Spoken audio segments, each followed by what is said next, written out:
Hello மக்களே, எல்லோரும் எப்படி இருக்கீங்க?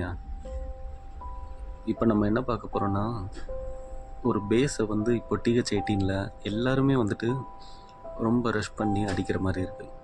ஆனால் அதுக்கு ஒரு ஈஸியான மெத்தட் தாங்க நான் இப்போ சொல்ல போகிறேன். வேறு ஒன்றும் இல்லைங்க, ஜஸ்ட்டு ட்ராகன்ஸ் அண்ட் லூன்ஸ் அட்டாக் தான். வித் டோட்டம் ஸ்பெல்லோட அட்டாக்கை நீங்களே பாருங்கள். இது ஒரு ஈஸியானதுங்க.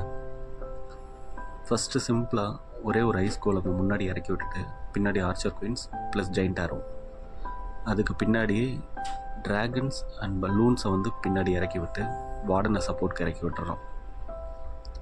இப்போ மினியானையும் கூட இறக்கி விட்டு சைடில் வந்து சீஜ் பேராக்ஸை போட்டுறோம். இப்போ ஒவ்வொரு லூன் வரும்போதும் மெயினாக எந்த இடத்துல டிஃபென்ஸ் அதிகமாக இருக்கோ அந்த அட்டாக்கிங் இடத்துல மினியானோட எக்யூப்மெண்ட்டை யூஸ் பண்ணி நம்ம ஃப்ரீஸ் பண்ணிடுறோம். அதுக்கப்புறம் டோட்டம் ஸ்பெல்லை யூஸ் பண்ணி இந்த மொத்த அட்டாக்கை கம்ப்ளீட் பண்ணுறோம். எந்தெந்த ரிவெஞ்ச் டவர், மோனோலித், அப்புறம் முக்கியமாக மல்டி ஆர்ச்சர், ரிகோச்சட் கனன், இது எல்லாத்துக்குமே மெயினாக டிஃபென்ஸ் பக்கத்தில் வரப்போ நம்ம டோட்டம் ஸ்பெல்லை யூஸ் பண்ணி பின்னாடி பேக்கப்போட ஆர்சி இறக்கி விட்றோம். இப்போ ஆர்சி மிச்சம் இருக்கிற எல்லா ட்ரூப்ஸையும் அதை பார்த்தோம். மெயினாக ஆர்சிக்கு வந்து rocket spear and electro boots இருந்துச்சுன்னா கண்டிப்பாக யூஸ் பண்ணுங்கள், மறந்துடாதீங்க. ஏன்னா அதுதான் ஆர்சியோட பெரிய ஒரு அட்வான்டேஜ். இப்போ நீங்களே பாருங்கள் மக்களே, ஒவ்வொரு ட்ரூப்பாக காலியாக இருந்தால்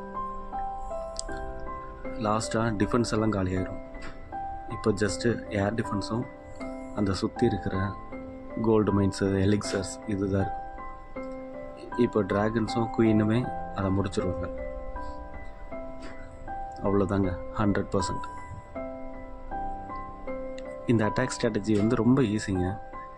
ஜஸ்ட் நீங்கள் டோட்டம் ஸ்பெல்லை வந்து மேக்ஸ் லெவல் பண்ணிடுங்க. அது இல்லாமல் ஃபஸ்ட்டு குயினை வச்சு ஏர் டிஃபென்ஸோடதையும் பின்னாடி இருக்கிற அந்த ஏர் ஸ்பீப்பர் ரெண்டையுமே கட் பண்ணிடுங்க. அப்போ தான் இந்த ஏர் ஸ்ட்ராட்டஜி வந்து நல்லா உங்களுக்கு ஹெல்ப் கொடுக்கும். ஓகே, தேங்க்யூ மக்களே. மறக்காமல் சப்ஸ்கிரைப் பண்ணுங்கள், லைக் பண்ணுங்கள்.